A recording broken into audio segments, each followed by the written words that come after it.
Hi friends, welcome back to the channel. My name is Danny and I am so not an expert. Now if you've watched my channel before, you might be thinking, Danny, where are your green walls? Don't worry, I didn't repaint. I'm just in my kitchen today because I need a little bit more counter space to work with today for the next project that we're going to be working on. Don't worry though, you'll see those green walls soon enough. Today we're going to be finishing up a table runner project that we had started a few weeks ago. I'll put a link in the description box below. If you haven't seen that video already, I encourage you to go check that out first. Then you'll have an idea of what we're doing today. Also, if you haven't seen it, we did a second table runner almost identical to the first one on a live video. I'll put that link down below as well, and you can check that one out also. And of course, if you haven't already, please consider liking and subscribing to the video. The channel is growing so much. I'm overwhelmed with the amount of growth that it has seen so far. So today, like I said, we're going to finish up this table runner. This is a Bargello Table Runner. We've got 3 blocks that are made already. We need to sew those blocks up together with a 3-inch strip, which I also have right here. We're going to sew those up with the 3-inch strip so that we get the nice long table runner, and then we're going to sandwich that between a layer of batting. So I have my backing fabric, which is actually why this video took me so long to record. I was waiting for it to come in. This is the backing fabric. You guys can see that. It's so pretty. It's got purples and greens in it, so I think it's really going to tie all these colors together really well, and it's not super busy, so you can use either side, which is what I love about these table runners, is because they're basically double-sided. I also have the extra strips from the jelly roll that we used to make this quilt. We're going to use this for the binding fabric. The binding is the edge around it's the fabric that goes around the edges. So then that way it kind of cleans everything up together. So we're going to use this extra fabric for that. I'm not sure which ones I'm going to use just yet. We'll have to wait and see. And then I also have my batting here. I have an 80-20 batting. I like to use the 80-20 because it shrinks up a little bit when you wash it. So then that way you get this like pucker effect. Hopefully there'll be time for me to show you that, guys, later today. This is probably going to take me all day.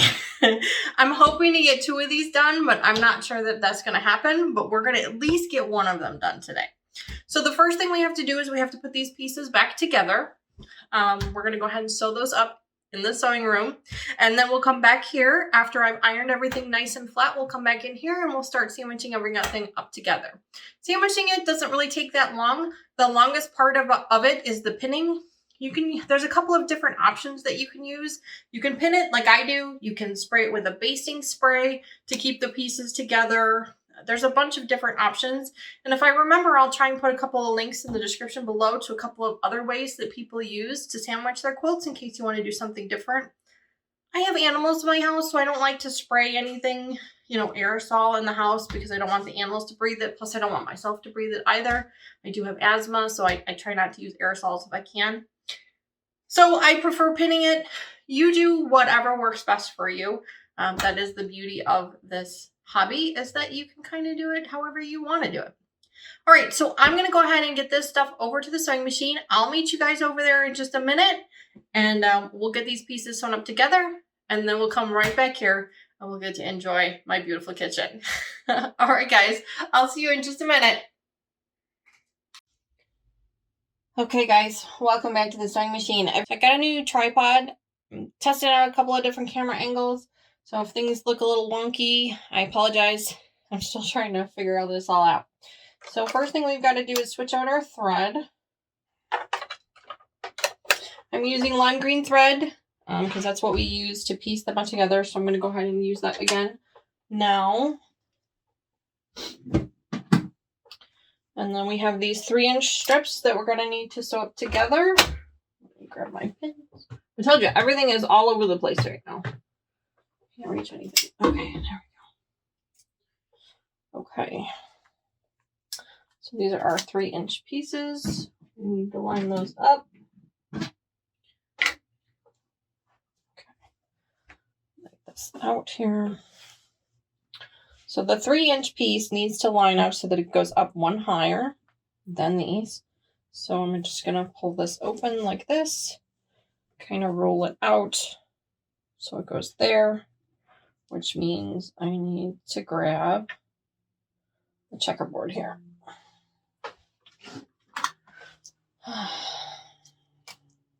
I hope that you and your children, if you do have children, I hope you guys had an excellent spring break. Everybody's kind of doing their own spring break at a different time, but I hope that you guys had a great one. Like I said, my one daughter did come home for spring break. She was supposed to make an appearance on one of my lives, but unfortunately she was sleepy and decided to stay asleep, so that's fine. But it was nice having her home, and then my other daughter traveled to go visit her boyfriend and some more family in Virginia. So she spent the week there. That was a lot of fun. Let me pull this apart here.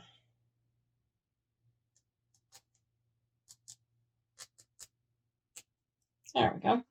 Okay, now this one should lay just like that. And the good news is because we've sewn up all the blocks the same, then these 3-inch pieces all get cut the same. So now that I know how they get cut, I can go ahead and seam rip them all. So let me just do that real fast. Okay, so we're just going to sew these pieces up to the edges of these. You need 2 pieces for the first one, 1 piece for the second, 1 piece for the third, and then 1 piece for the fourth. Because they go on either side, and that just kind of spaces everything out. So I'm going to go ahead and sew those up. You guys can hang out here and watch me, or maybe I'll forward through. I'm not really sure.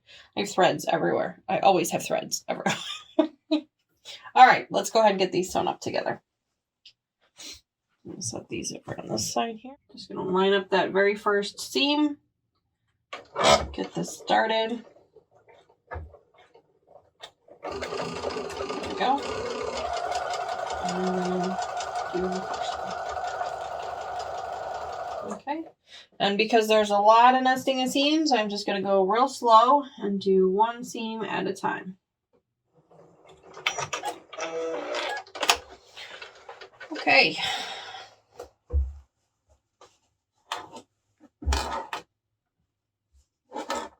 I'll finger press these for now, and then I will hard press them once I'm done with everything. All right, so there we go. First one's on. So you guys are not going to want to watch me watch all 4 of these. So I'm going to go ahead and I will bring you guys back once all the blocks are, all the 3-inch pieces are sewn up. And then basically all I'm going to do now is I'm going to take this piece here and I'm going to sew up the next block to it like this. And then I'll sew on another 3-inch piece under the edge of this one, and then another block, and then 3-inch piece, and so on. So I'm going to go ahead and just sew this whole thing up together, and then I will bring you back into my kitchen when we are done so that we can start sandwiching this. See you again in a minute, guys. Okay, guys, so I've got an ironing pad set up here in my kitchen to go ahead and iron up all the pieces. I thought about setting up my full-size ironing board, but I decided I didn't want to take up that much room in the kitchen, and it was a lot of work.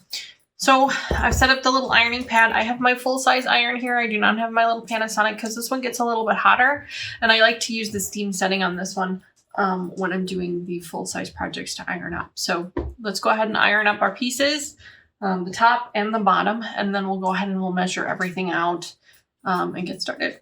So come on. My full-size iron is nice and super hot. I like to set it on the highest setting that it goes. And then I just let it do its thing. Okay, so that's the top all ironed up nice and flat. So I'm going to lay this out over on the other side of my counter. And then we're going to get to cutting up the backing fabric. So I will be with you guys in just a second. Okay, so we've gotten that all laid out flat. And now we're going to sandwich everything up together. So the first thing we have to do is cut up our backing fabric so that it's the right size. And then we're going to press it up to make sure it's nice and flat and there's no wrinkles, because I can see some wrinkles in here. So I already did a little bit of pre-measuring. I do know that the width of this fabric is perfect size for the width of this table runner. So I'll actually be able to make 2, which is good because I needed to make 2. But I think I might have actually bought too much fabric, which there's really no such thing, right? So let's go ahead and get this measured up. I like to leave a nice gap here on the edges. I don't know if you guys can see this, but on the edges, I like to leave a nice few inches. Some people say 6 inches. If you're using a quilting machine, you want to use quite a few. I just use a couple of inches. So I actually have some pins here that will help me keep it in place. Nothing super fancy. They're just, I think these are large safety pins. I prefer to use the safety pins as opposed to straight pins, just because I end up poking myself. So I'm just going to pin the corners for now, just to keep it in place so that we can get a better measurement. There's that. Okay, now I'm just going to slide this down this way. Oh yeah, way too much fabric. It's okay. Unfold the top. Slide it down some more. My word. Lots of fabric. Okay. Here, and then I'm just going to cut with some shears.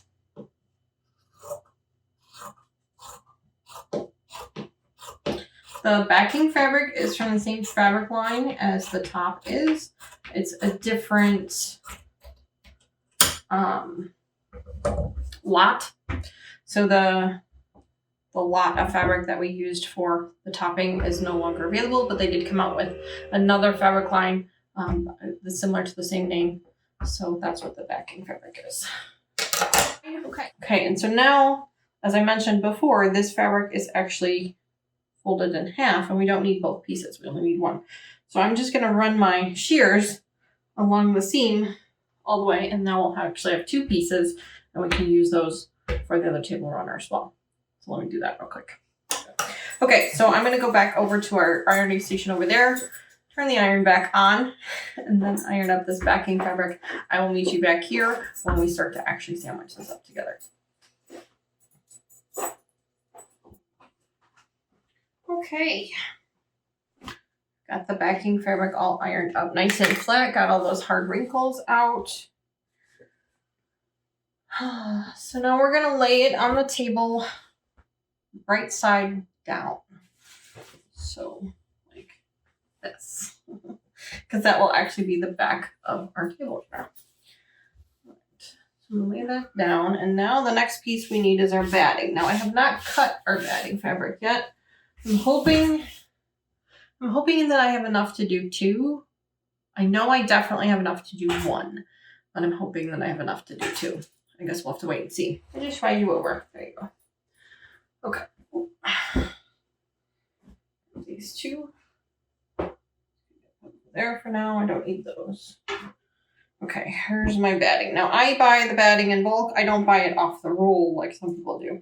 But I buy really large cuts of it, and then I just keep cutting the pieces that I need. That's why this one is so big. All right, let's see what we've got here. Up the edge of this batting. Now I don't iron my batting. Some people do. I don't.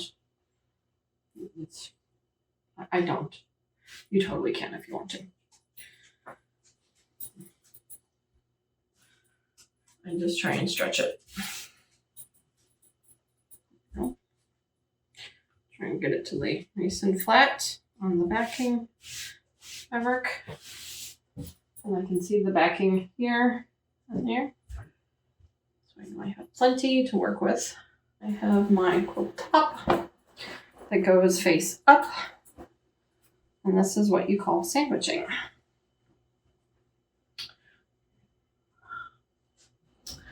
We did leave ourselves a little bit of extra space there all the way around. So I'm just going to kind of lay it out as straight as I can. And now the seams are going to stick to that batting. So make sure it's nice and flat. Get Just keep smushing it. There we go. All right. So I'm just going to grab a whole handful of these without trying to poke myself or make a mess. That works too.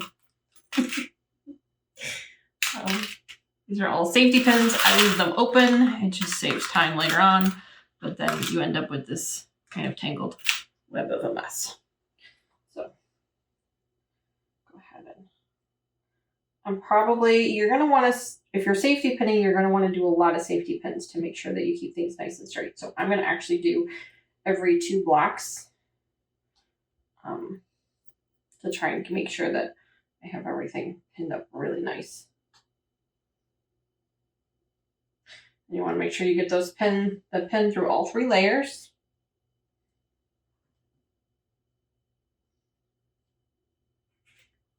There we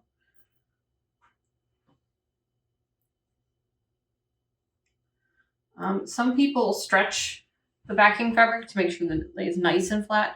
I do have clamps I could use if I wanted to do that, but if I was doing a full-size quilt, I might because of the size of it, but because this is just a table runner, I'm just going to keep pushing the fabric this way as I go and just make sure that it's nice and straight. And I'll just kind of give it a little bit of a tug on the bottom just to make sure everything lays nice and flat.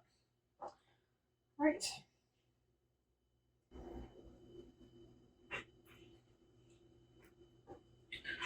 Just going to keep pinning. All right, last row.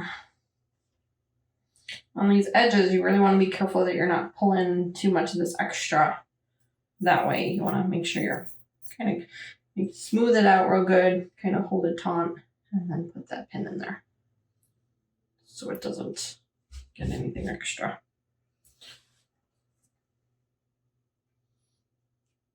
Oh. All right, so that's that. So I'm just going to take a quick look around and see if I have any major, huge gaps, especially around the edges, just to kind of make sure that we've got it all pretty well together. So I'm going to put these extra pins back away, hopefully without pinning myself.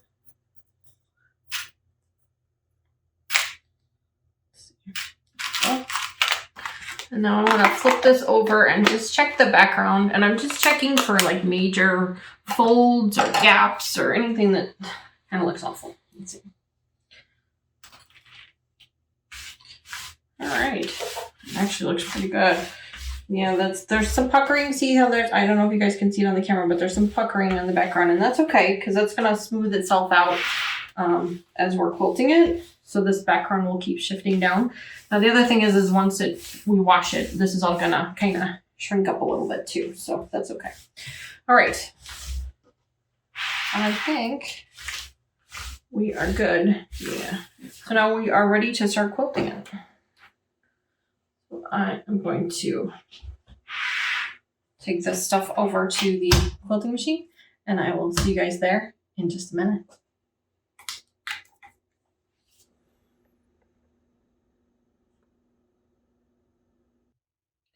Okay guys, so we're back in the machine. We're going to go ahead and start quilting this up. The first thing we have to do though is we have to change out this thread because we're not going to use this green thread anymore. We're going to use the white. So I'm going to go ahead and change out the thread real quick. I'll be with you in just a second.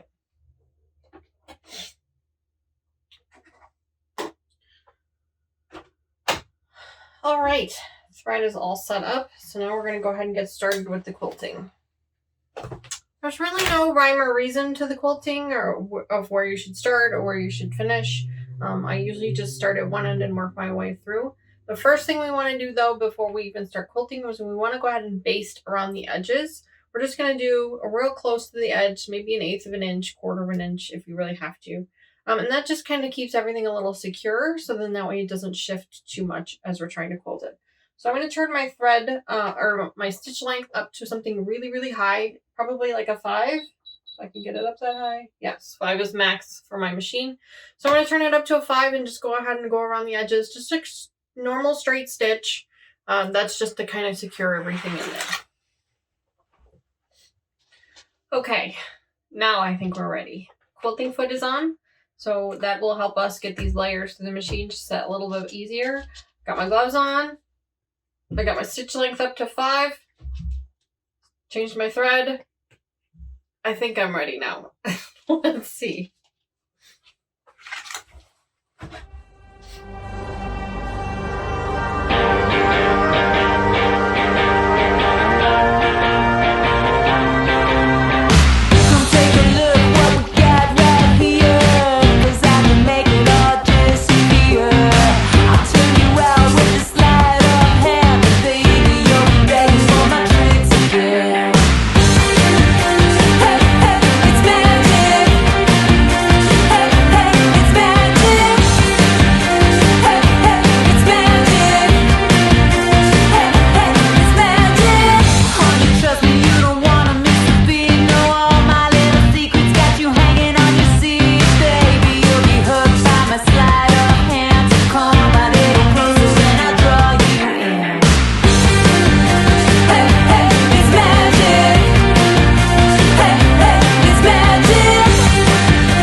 Alright, basting is all done.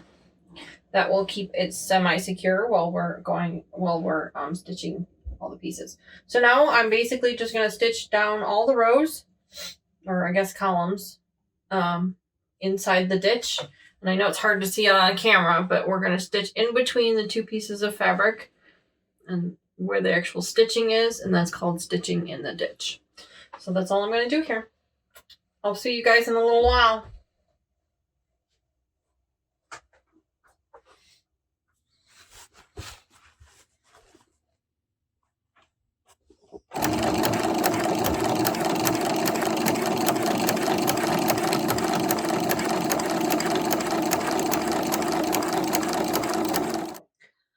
Okay, friends, so we have finished quilting. Yay! And you may notice a change of outfit and change of hair. That is because it is the next day. I had some things I had to do, so I had to put a pause on this. But now that we finished quilting it, all 3 layers are sewn up together. So now we just need to trim this up so that we can start our binding. So I've got all my tools over here ready to go. I've got my rotary cutter, my ruler, and I've also got a pair of shears here as well. I did not grab my weight, but I don't think I'm going to need it this time. So basically all I'm going to do is I'm just squaring up the edges here. So I'm just going to trim them up so that they're nice and square. I'll use my ruler as a guide. I'll basically just pick one of the lines on the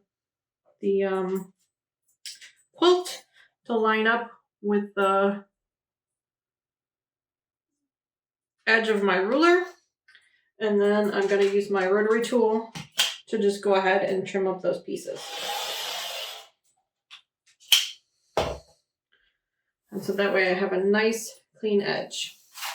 Now if we've done our basting stitches correctly, that's that stitch that we did all the way around, we should be able to cut right along its edge or just before it. We don't want it to be any more than 1/4 of an inch because otherwise it's going to show when we do our binding.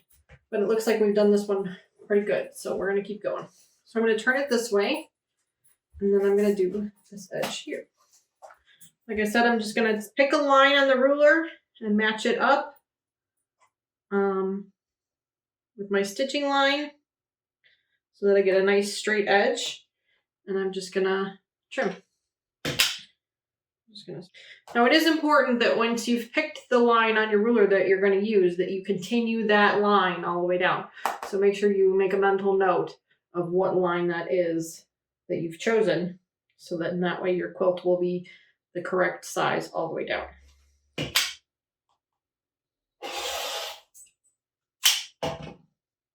Go. All right, there's one side.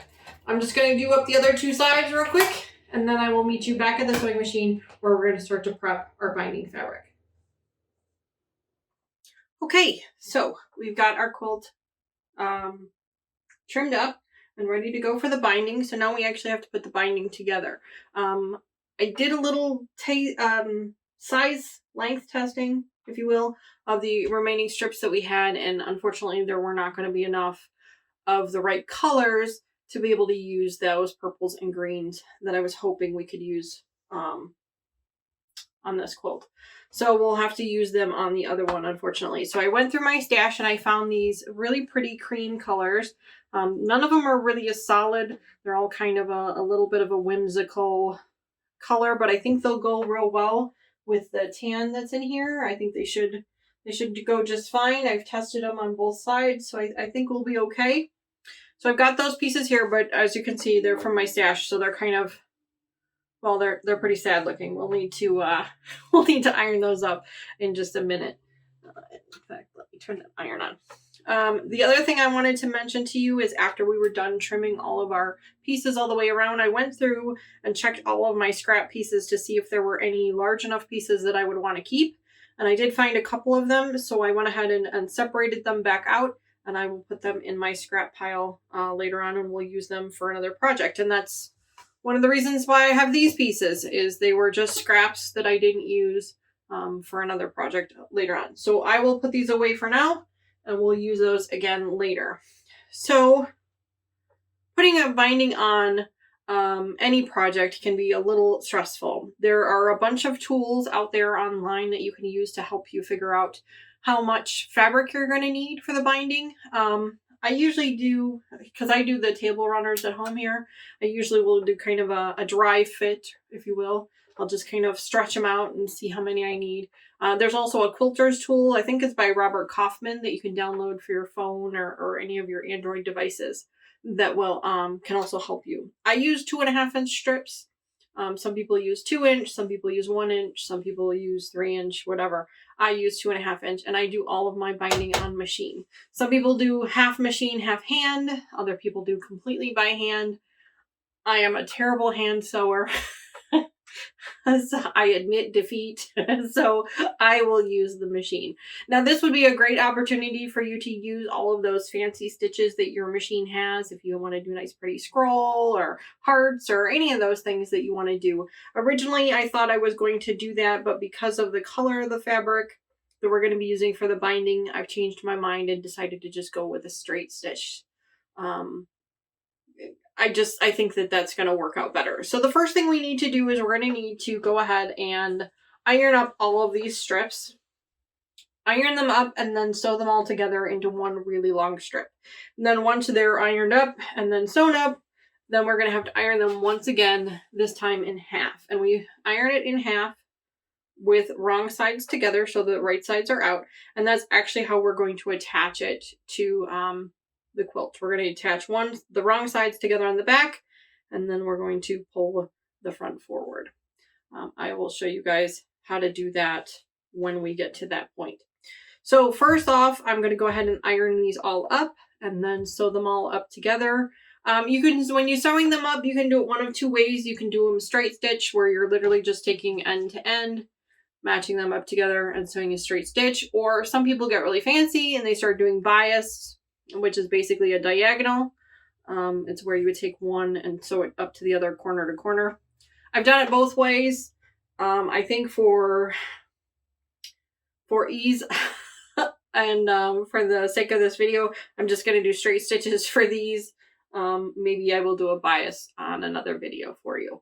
I will put a link, if I remember, I'll put a link in the description box below to Donna Jordan's video on how she does the binding. That's basically how I'm going to do my binding as well. I'm going to do bias corner. I'm going to do mitered corners so that it looks really nice. And like I said, if I remember, I'll put that link in the description below. Follow her instructions. They're so much better than anything that I will try to show you.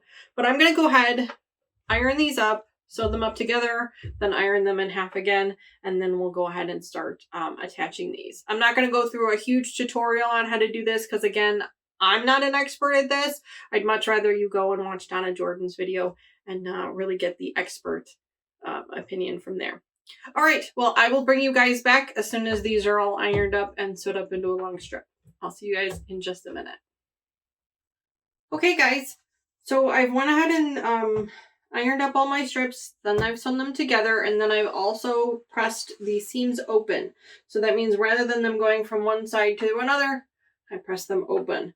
And that's just so that they will lay nice and flat through the binding. So the next thing I'm going to do now is I'm going to take wrong sides and fold it over. Hopefully you guys can see this in the camera. It's a weird angle today. And I'm going to go ahead and press this in half. Okay, so I'm going to do that for the entire length of the strip. Now, some people, as they're doing this, they will wind this strip onto, I've seen any number of things. I've seen paper towel rolls, I've seen the pool noodles, I've seen pens. I mean, any number of things that you can use to go ahead and wind this up. Me, personally, I just let it fall on the floor. It doesn't get that tangled for me. And even if it does, I can pretty much untangle it as I go anyway. My sewing space is so small that I don't really worry too much about it winding it up anywhere or having some place to have it anchored. I just kind of let it fall on the floor where it will, and then I pull it up from there. So that's what I'm going to do. I'm going to go ahead and get all of this ironed up, and then I will see you back here when we're ready to start attaching it to the top. So I've got my binding all ironed in half. So now what we're going to do is we're going to take the binding and we're going to attach it to the wrong side of the fabric, to the back of the quilt. So we're going to flip it over, and I'm going to start in the middle. I like to kind of start somewhere in the middle, and I'm going to leave plenty of space to be able to attach it later. So I'm going to start with like 6 or 8 inches of space, and then I'm going to start right about the middle. Doesn't have to be exactly perfect, but that's where I'm going to start. And I'm going to do a 1/4 inch seam to attach this to the back of my quilt. Now, I've made this mistake 100 times. You always want to attach it to the back of the quilt first. I don't know why I do this wrong every time, but somehow I manage.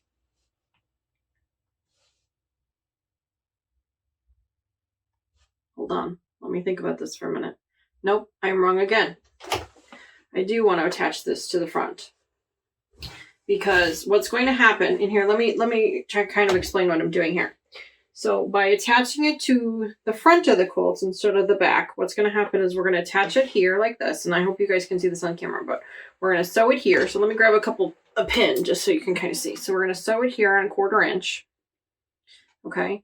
And then we're going to roll it over like this to the back. And we're going to sew it again right in that ditch there, and it's going to attach it to the back here. So that's what I want to do, is I do want to attach it to the front. Whew, glad I thought this one through again, because I almost gave you guys the wrong directions. So attach it to the front, not the back. Again, I've made that mistake before, so that's why I keep needing to remind myself. So give yourself about 6 or 8 inches here, and about the center is where I like to start. And let me just feed this into the machine. And now you guys can understand a little bit better why I can't do full-size quilts under my machine. You're going to want to make sure that you back tack on this to anchor it down, because you're going to need to do some things with it later, and tugging on it might pull it apart. So I'm going to go ahead and set my machine to do that for me so I don't have to worry about it. And then I'm going to go forward and then backward and start down. Now I'm going to sew this a 1/4 inch seam all the way down to about a 1/4 inch away from the corner. And then we're going to make our mitered cuts. Now I have the 1/4 inch seam foot here. My machine is struggling a little bit to go through this much fabric. It's not a super strong machine. If you would prefer, and it's probably not a bad idea to use your walking foot instead. I probably could have, but I want to make sure I get a nice 1/4 inch seam on this. So I'm going to use my 1/4 inch presser foot instead. And I'll just have to guide it through the machine a little bit at a time. So let me go ahead and get these on, and then I will bring you guys back when we get to the corner. Okay guys, so I've reached the corner here. So what I'm going to do is I'm going to go ahead and sew up to about 1/4 inch away from the edge. And then I'm going to stop. So I'm just going to take my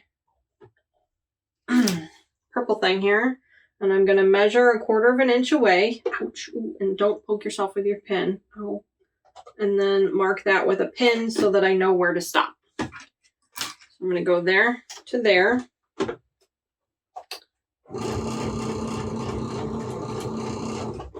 Don't run over your pin.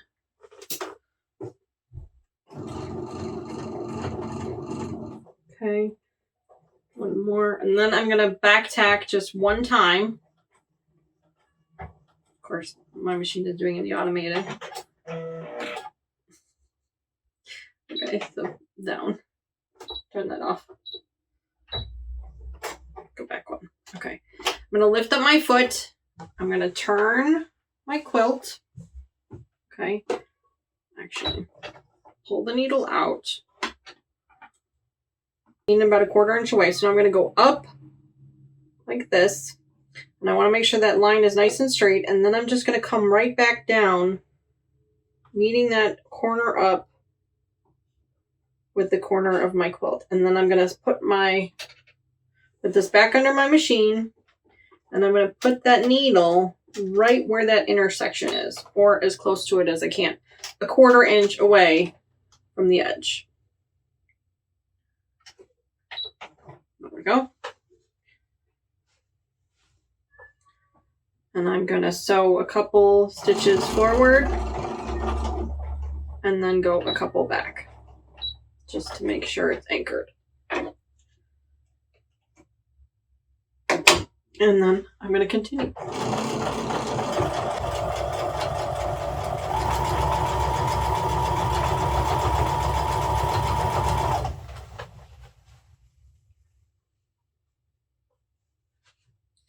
Now again, I'm going to say it again, I'm not an expert at this, so I'm probably doing it wrong. Definitely check out Donna Jordan's how-to video on machine binding. She explains it so much better than I do, much better camera angles. And like I said, I'm probably doing it wrong.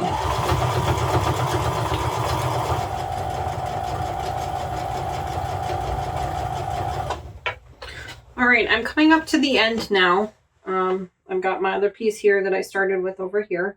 So basically what I want to do is I want to make sure that I give myself enough room to be able to attach these pieces together.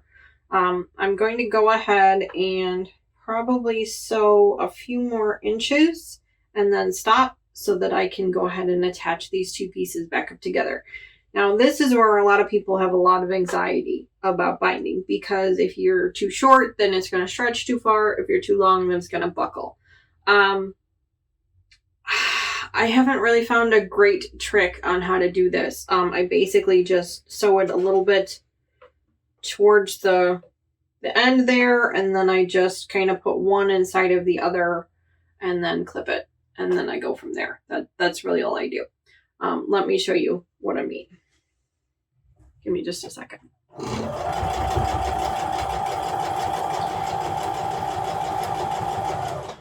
All right, so I think I'm about where I want to be. I want to give myself a little bit of room. So I'm going to go ahead and back tack this so that I make sure to anchor it in there so it doesn't come apart when we're working with it.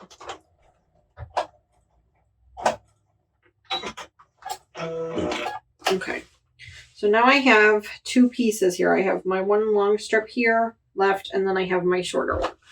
So let me do this. I want to make sure it's nice and flat. And basically all I do is I take one piece and I put the other one inside of it. and I kind of see where those pieces are. And then I cut them both in the exact same place. And by doing that, I've kind of made it so that that seam is going to be nice and straight. So let me just line these up.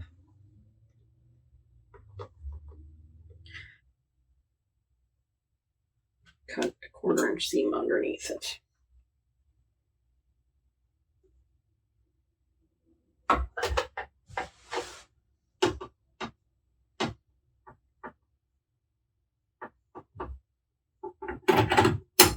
There we go. All right, let's see if that works. So now I have these two pieces here that need to be sewn up right sides together. Sewing machine. Make sure edges are matching. Get them under the needle quickly.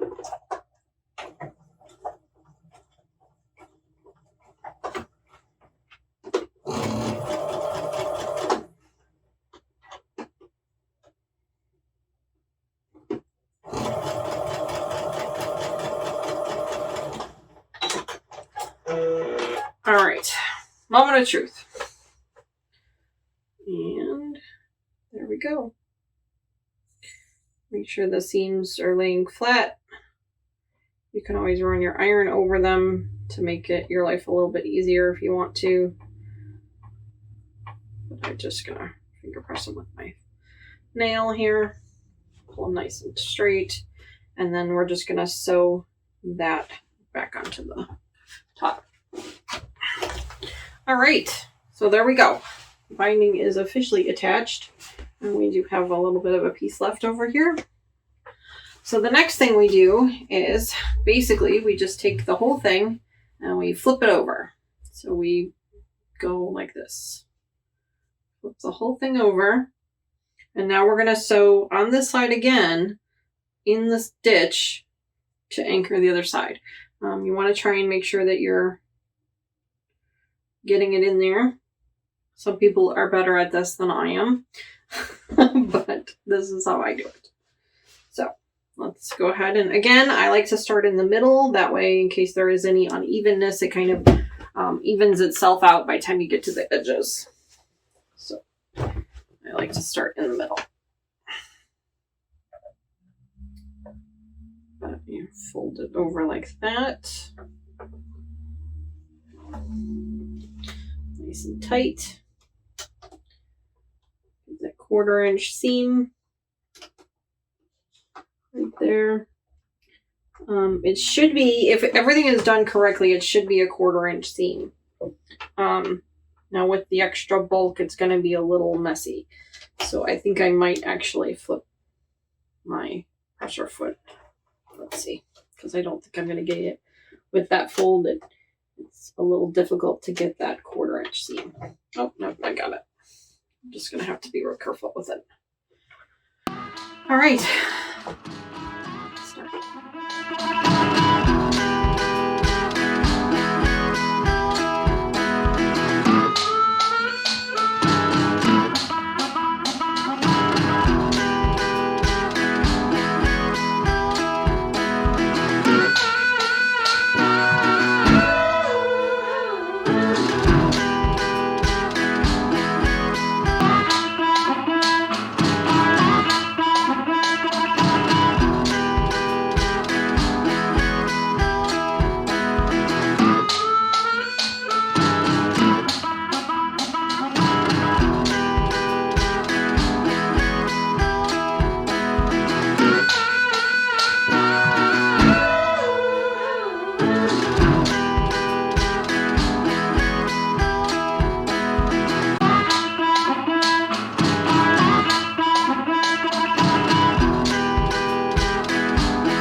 All right, there we go.